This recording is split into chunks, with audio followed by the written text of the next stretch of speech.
Assalamualaikum warahmatullahi wabarakatuh. Alhamdulillah wa syukurillah. Saya mengucapkan jazakumullah khairan katsiran dari Allah melalui Kang Mas tentang petunjuk-petunjuk ini.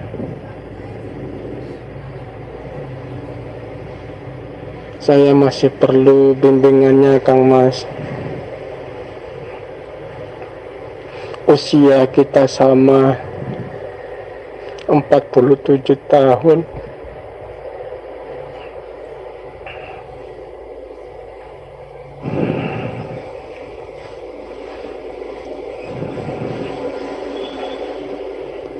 Saya belum bisa lagi bagaimana caranya mengheningkan cipta yang benar itu, karena terlalu banyak kebisingan-kebisingan yang didengar oleh telinga.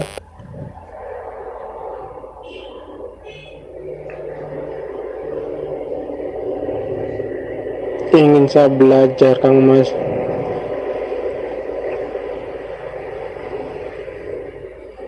Saya mengharap Kang Mas tidak bosan-bosan memberi petunjuk dari Allah melalui Kang Mas.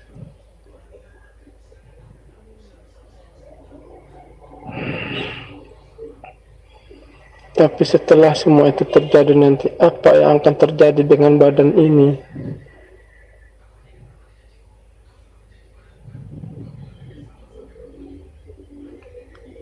Apakah masih seperti yang dulu atau sudah berubah?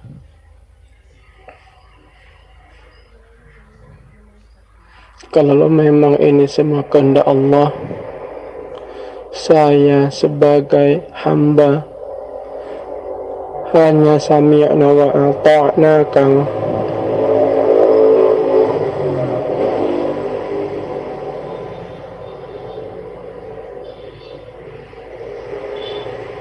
Saya mengharap Kang Mas tidak bosan-bosannya memberi petunjuk ketika saya bertanya.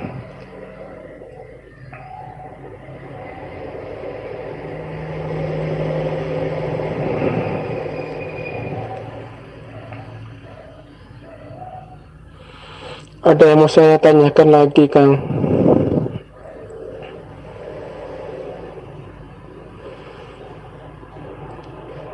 Ketika saya sedang makan, ketika saya sedang minum, dalam hati ini bertanya Kang Mas, wahai Sugeng, siapakah yang menyiapkan makanan ini? Siapakah yang menyiapkan minuman ini ke dalam mulutmu? Lisan ini menjawab, Allah.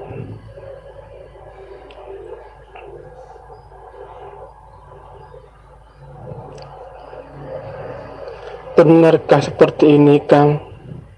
Saya mohon pencerahan lagi, Kang, dan petunjuknya dari Allah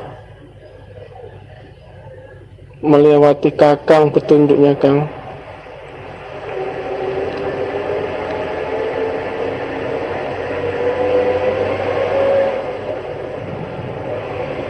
Itulah yang sekarang terjadi. Siapa yang mengenakan baju ini, Geng? Allah, lisan menjawab. Siapa yang berjalan ini ke Geng? Allah, lisan menjawab. Siapa yang melihat ini, Sugeng? Allah, lisan menjawab. Seperti itu, Kang.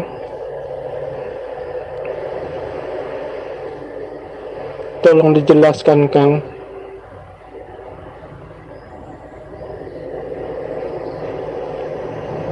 Sekian, Kang. Semoga Kakang diberi kesembuhan, diberi kesehatan, diberkahi Allah, diridhoi Allah. Selamat dunia akhirat kita semua, Kang. Akhirul kalam, assalamualaikum warahmatullahi wabarakatuh. Waalaikumsalam warahmatullahi wabarakatuh. Bismillahirrahmanirrahim. Ashhadu an la ilaha illallah wa ashhadu anna Muhammadur Rasulullah. Allahumma salli ala sayyidina Muhammad wa ala ali sayyidina Muhammad. Rabbi shrah li sadri wa yassir li amri wahlul 'uqdatam min lisani yafqahu qawli. Amin. Bismillahirrahmanirrahim. Jadi untuk merasakan, untuk menyatakan, untuk berikrar di dalam hati bahwa hidup ini Allah, maka tanda-tandanya, makhluknya, kehambaannya, diri manusianya sudah fana, sudah gaib, sudah tak nyata lagi. Ketika sudah nyata bahwa hidup ini Allah. Ketika makan, rasa ini menyaksikan Allah lah yang memakankan makanan hingga menyuapi ke mulut, sampai ketika makanan itu di dalam pencernaan, Allah lah yang mengatur, Allah lah yang memilah-milah, Allah lah yang menjadikan saripati makanan itu menjadi daging, menjadi darah, menjadi energi, menjadi vitamin, dan menjadi kotoran. Jadi manusianya tidak ikut-ikut di dalamnya. Selama ini kita mengira badan ini milik kita. Tapi apa buktinya? Ketika makanan dan minuman sampai kepada pencernaan, kita tak bisa apa-apa. Kita hanya diam 1000 bahasa. Jadi Allah lah yang mengatur, hiduplah yang mengatur di dalamnya. Seolah-olah kitalah yang memelihara badan, seolah-olah kitalah yang makan, seolah-olah kitalah yang minum, seolah-olah saja. Tapi semua itu Allah lah yang menyuapi, Allah lah yang meminumi. Perlu diingat, bukan Allah yang makan, bukan Allah yang minum, tapi makan dan minum itu sesuai kebutuhan hamba-hamba yang diciptakannya. Jadi jangan gagal paham. Bila hidup ini Allah, berarti yang makan Allah, yang minum Allah. Bukan begitu. Maknanya Allah lah yang memelihara badan-badan ini dengan asupan makanan dan minuman. Tahukah Anda sekalian, sejak dari tanah sampai menjadi bayi, Allah tetap memakani dan Allah tetap meminumi badan-badan ini. Tapi kita tidak merasa karena kita bukan pemilik badan, bukan pemilik hidup. Hingga bayi, Allah lah pula yang memakankan, Allah lah pula yang meminumkan. Seolah-olah di saat bayi, ibu kita lah yang menyuapi makanan, ibu kita lah yang menyusui. Seolah-olah jika tak ada hidup, apakah ibu bisa menyuapi makanan, bisa menyusui? Bila tanpa hidupnya Allah yang ada pada ibu kita. Alhamdulillahirabbil alamin. Sama halnya sekarang ini, kita tidak merasa, karena selama ini yang jadi Tuhan adalah kita, yang jadi Allah adalah kita. Kita tidak merasakan bahwa selama ini Allah lah yang mengasihi sayangi kita. Allah lah yang memelihara badan-badan kita dengan hidupnya. Allah lah yang menjaga kita dari berbagai macam penyakit, racun-racun yang kita makan. Allah lah yang menjaga seluruh suhu tubuh kita, yang mengedarkan darah kita. Bila memang badan ini milik kita, mestinya kitalah yang mengedarkan darah. Mestilah kita yang memilah-milah makanan jadi daging, jadi vitamin, jadi energi, jadi kotoran. Mestinya kita yang mengatur semua itu. Kedua tangan kita masukkan lewat mulut kita pilah-pilah sendiri. Bila memang badan itu milik kita. Selama ini kita hanya sebagai pengaku saja. Pengaku hak milik hidup, pengaku hak milik badan, seolah-olah hidup dan badan ini milik kita sendiri. Kita tak butuh Allah, karena selama ini yang jadi Allah adalah kita sendiri. Yang berasa berkuasa atas hidup dan badan ini.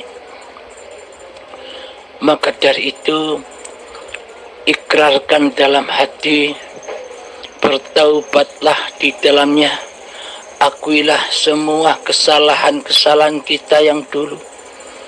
Selama ini kita zalim kepada Allah. Selama ini kita mensekutukan Allah dengan diri kita di hati kita. Seolah-olah kitalah yang bergerak, seolah-olah kitalah yang bisa melihat, seolah-olah kitalah yang bisa mendengar. Maka dari itu, sampai kapanpun, bila yang wujud, bila yang hidup, bila yang berkuasa atas hati ini masih nama diri kita, masih hawa nafsu kita, maka selamanya Anda takkan bisa sholat dengan khusyuk. Anda takkan bisa ibadah dengan khusyuk. Karena yang jadi Tuhan bukan Allah yang Anda sembah. Yang Anda sembah hanyalah diri Anda sendiri dan dunia yang Anda ingati, yang Anda saksikan di dalam ibadah-ibadah dan sholat-sholat kita. Kenapa kita tidak pernah khusyuk di dalam ibadah dan sholat? Karena yang disembah bukan Allah. Karena yang kita sembah hanyalah diri manusia kita sendiri yang mampu, yang merasa kuasa untuk sholat dan ibadah. Maka dari itu, ketika sholat, sekutu-sekutu yang kita cintai datang, bergerombol masuk ke dalam hati. Apa sekutu-sekutu kita? Hubbud dunya, cinta dunia. Itulah sekutu kita yang kita saksikan di dalam sholat dan ibadah. Sebenarnya bukan Allah yang kita sembah selama ini. hubbud dunialah yang kita sembah, cinta dunialah yang kita saksikan, yang wujud di hati kita ketika kita sholat dan ibadah. Maka dari itu, mari kita bertaubat bersama kepada Allah Ta'ala di dalam latihan-latihan zuhud, latihan-latihan khalwat, latihan-latihan tafakur, latihan-latihan mengheningkan cipta-cipta diri manusia kita di hati kita. Dengan cara kita duduk rileks atau bersila, pejamkan mata, masuklah ke dalam dirimu. Tenggelamkanlah cipta-cipta diri manusiamu. Tenggelamkanlah keakuan-keakuan dirimu di hatimu. Tenggelamkanlah rasa hidupmu di dalam hayatullah. Ketika sudah tenggelam semua, suci bersih dari kemanusiaannya, yakni kembali fitrah ke agamanya, maka nyatalah Allah. Maka ketika itu pendengaran sudah menjadi pendengaran Allah, penglihatan sudah menjadi penglihatan Allah, ingatan jadi ingatan Allah, perasaan jadi perasaan Allah. Itulah yang disebut khusyuk, itulah yang disebut mi'raj, itulah yang disebut tajalli, itulah yang disebut wusul, dan itulah yang dimaksud bertemu Allah itu. Jadi yang dimaksud bertemu Allah itu, jadi yang dimaksud menyaksikan Allah itu bukan manusianya yang bertemu, bukan manusianya yang bisa menyaksikan. Ingat, tak satu pun manusia bisa bertemu dengan Allah. Tak satu pun manusia bisa mengingat Allah. Tak satu pun manusia bisa berzikir kepada Allah kecuali Allah. Mari kita buktikan, mari kita realisasikan. Contoh, ketika Anda merasa berzikir kepada Allah, contoh ketika habis sholat fardu, banyak sekali zikir-zikir yang kita lakukan setelah sholat fardu. Apakah mungkin kita bisa berzikir kepada Allah? Baik subhanallah, walhamdulillah, wa la ilaha illallah, wallahu akbar. Apakah bisa kita berkalam, berzikir seperti ini? Bila tak ada hidup, apakah manusia bisa sholat tanpa adanya hidup? Berarti yang bisa bertemu Allah, berarti yang bisa menyaksikan Allah adalah Allah sendiri. Inilah yang dimaksud makna pertemuan. Jadi pertemuan manusia dengan asal usulnya, yakni keadamannya, ketiadaannya, kegoibannya, dan Allah nyata di hati dengan kewujudannya, dengan kehidupannya, dengan kekuasaannya, dengan kehendak upaya serta ikhtiarnya, dengan kekuatannya, dengan ilmunya, dengan penglihatannya, dengan pendengarannya, serta dengan berkalam-kalamnya. Maka nyatalah Allah sebagai pencipta, sebagai penguasa diri manusia kita.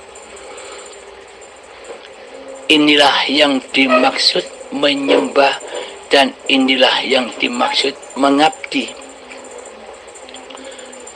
Ketika bergerak apa saja, contoh ketika memakai baju, jadi rasakanlah, ikrarkanlah dalam hati, nyatakanlah dalam hati, ini kehendak Allah, ini daya upaya Allah, ini kuasa Allah. Jadi bukan hambanya yang bisa merasakan Allah. Tidak akan bisa hamba atau manusia bisa merasakan Allah kecuali hambanya sudah fana, kecuali hambanya sudah tiada, sudah adam, sudah gaib, yang wujud hanya Allah. Jadi Allah lah yang memelihara, yang mencukupi, yang mengasihi sayangi semua makhluknya. Contoh bukti logikanya begini. Dulu sebelum kita mengenal Allah, pasti di hati kita bertemu dengan diri kita sendiri. Takkan bisa Allah menyaksikan kita, karena selama ini yang menjadi Tuhan, yang menjadi Allah di hati kita, ya kita sendiri. Jadi yang tahu diri kita adalah diri kita sendiri. Nah, seperti itu. Ketika Allahnya sudah nyata, ketika Allahnya sudah wujud, ketika Allahnya sudah hidup menguasai makhluknya, maka yang bisa merasakan Allah ya Allah, bukan manusianya. Alhamdulillahirabbil alamin. Jadi ketika mendengar apapun, di saat berzuhud, di saat berkhulwat, di saat tafakur, di saat mengheningkan cipta-cipta diri kita, saya pesankan, jangan merasa diri manusia kita yang bisa berzuhud. Jangan merasa diri manusia kita yang bisa duduk bersila. Jangan merasa diri manusia kita yang bisa memejamkan mata. Jangan merasa diri manusia kita yang bisa mengheningkan cipta itu. Jika tiada hidup, jika tiada Allah, apakah kita bisa seperti itu? Jadi ketika akan berzuhud pun, siapkan hatimu, siapkan wadah-wadah hatimu, kosongkan hatimu dari dirimu, kosongkan, sucikan hatimu dari kuasa diri manusiamu. Tetapkanlah Allah lah yang maha suci, Allah lah yang menguasai hati, dan Allah lah yang menguasai raga ini. Jadi rasakanlah, Allah lah yang menzuhudkan, Allah lah yang mentafakurkan, Allah lah yang mengheningkan hamba-hambanya. Nah, ketika di dalam kezuhudan, ketika di dalam tafakur, kita seumpama mendengarkan apa-apa yang ada di telinga kita. Contoh, kita mendengar suara anak kita, kita mendengar suara istri atau suami kita. Kita nyatakan dalam hati, jangan kita fokus kepada suara apa-apa yang kita dengar. Fokuslah kepada hayatullah. Oh, ternyata tanpa Allah, tanpa hidup, pendengaran ini tak akan berfungsi. Berfungsinya pendengaran ini karena adanya hidup, karena adanya Allah. Pendengaran inilah Allah. Ketika kita mendengarkan apa saja, jangan sampai hati fokus memandang dan menyaksikan dari mana suara itu datang. Saksikanlah di dalam diri, dari dalam diri. oh ternyata suara itu wujud, suara itu terdengar karena Allah, karena adanya hidup. Jadi bukan sejatinya, bukan suara-suara itu yang wujud, hiduplah yang wujud. Suara itu tak akan terdengar tanpa hayatullah, berarti pendengaran, penglihatan, semuanya kembali kepada pendengaran Allah, penglihatan Allah. Inilah kiat-kiat, cara-cara berzuhud, berkhalwat, bertafakur di dalam diri. Itu di dalam latihan-latihan zuhud secara khusus. Zuhud secara ketika kita ada kelonggaran, setiap malam kita latihan, minimal 1 jam kita latihan. Sedangkan di luar zuhud secara khusus itu semua termasuk di dalam latihan zuhud secara umum. Zuhud secara umum contohnya ketika bangun tidur sampai tidur lagi, itulah zuhud secara umum. Jadi latihlah diri kita ketika bangun tidur, saksikan bahwa Allah lah yang berkuasa membangunkan badan ini.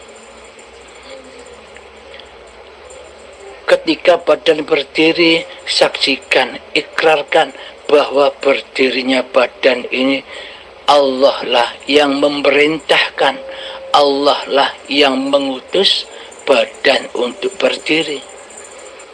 Ketika badan sholat, Allah lah yang mensolatkannya. Bukan badan bisa sholat sendiri. Tanpa hidup, tanpa Allah, apakah badan bisa sholat? Jadi jangan salah paham. Bukan Allah nyembah Allah. Berarti bila hidup ini Allah, ketika sholat berarti Allah nyembah Allah. Berarti menduakan Allah. Dikira hidup itu 2 atau biliunan. Hidup itu ahad. Hidup itu esa. Jadi maknanya ketika badan sholat, Allah lah yang beraf'al di dalamnya. Allah lah yang menguasai badan-badan ketika sholat. Itulah maknanya as-sholatu mi'rajul mu'minin. Sholat itu tempat mi'rajnya orang mukminin. Siapakah orang mukminin itu? Orang mukminin adalah orang-orang yang beriman kepada Allah. Iman itu di hati, bukan di zahir, bukan di badan. Iman adalah di hati. Ketika hati sudah menetapkan, ketika hati sudah berikrar bahwa hidup ini Allah, itulah iman. Iman kepada Allah. Ketika sudah beriman kepada Allah, seperti iman yang seperti ini, bukan iman-imanan yang selama ini kita percayai, hanya percaya saja, hanya yakin saja, ternyata semuanya dusta. Imannya tidak terbukti karena iman selama ini kita palsu. Mengatakan iman tapi hati kita mensyirikkan Allah, mensekutukan Allah dengan diri kita. Apakah itu yang dikatakan iman? Iman yang benar adalah ya seperti ini, mengikrarkan dalam hati bahwa hidup ini Allah. Allahu la ilaha illa huwal hayyul qayyum. Allah, tiada Tuhan yang berhak disembah kecuali Dialah hidup yang kekal, lagi terus menerus menghidupi makhluknya. Jadi hidup yang ada pada Nabi Adam, hidup yang ada pada para nabi, hidup yang ada di para rasul, hidup yang ada di Kanjeng Nabi Muhammad, hidup yang ada di seluruh manusia, termasuk hidup yang ada pada diri kita, itu hidup yang sama, hidup yang ahad, dalang yang sama, yang mendalangi seluruh ciptaan-ciptaannya. Alhamdulillahirabbil alamin. Semoga paparan yang singkat ini bisa kita pahami bersama, terutama saya pribadi dan kita semua para pemirsa YouTube Uripe Allah. Semoga barokah buat saya dan barokah untuk kalian semua. Alhamdulillahirabbil alamin. Akhirul kalam. Assalamualaikum warahmatullahi wabarakatuh.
Alhamdulillahirabbil alamin. Allahumma sholli ala sayyidina Muhammad wa ala ali sayyidina Muhammad. Rabbi shrah li sadri wa yassir li amri wahlul 'uqdatam min lisani yafqahu qawli. Amin. Alhamdulillahirabbil alamin. Yang Anda rasakan benar, benar, benar. Itulah yang dimaksud wusul. Itulah yang dimaksud tajalli. Itulah yang dimaksud mi'raj. Itulah yang dimaksud lulus melewati wat mustaqim. Lulus melewati wat siratal mustaqim yang ada di mandi. Di dalam mandi Anda tidak bertemu dengan hawa nafsu, melainkan merasakan Allah lah yang memandikan. Sama seperti mayat. Mayat itu kan yang dimandikan. Yang memandikan kan bukan mayatnya. Hiduplah yang memandikan. Hidup yang ada pada orang lainlah yang memandikan. Sama dengan itu. Ketika makan pun, ketika Anda memandang pun, sudah sayu teduh. Itulah kemahabesaran Allah. Itulah kemahaluasan Allah. Itulah kemahakasih sayangnya Allah. Itulah kemahapenjagaan Allah kepada hamba-hamba yang dikehendakinya. Alhamdulillahirabbil alamin. Mohon pertahankan itu. Pertahankan terus hingga ajal menjemput. Alhamdulillahirabbil alamin. Akhirul kalam. Assalamualaikum warahmatullahi wabarakatuh.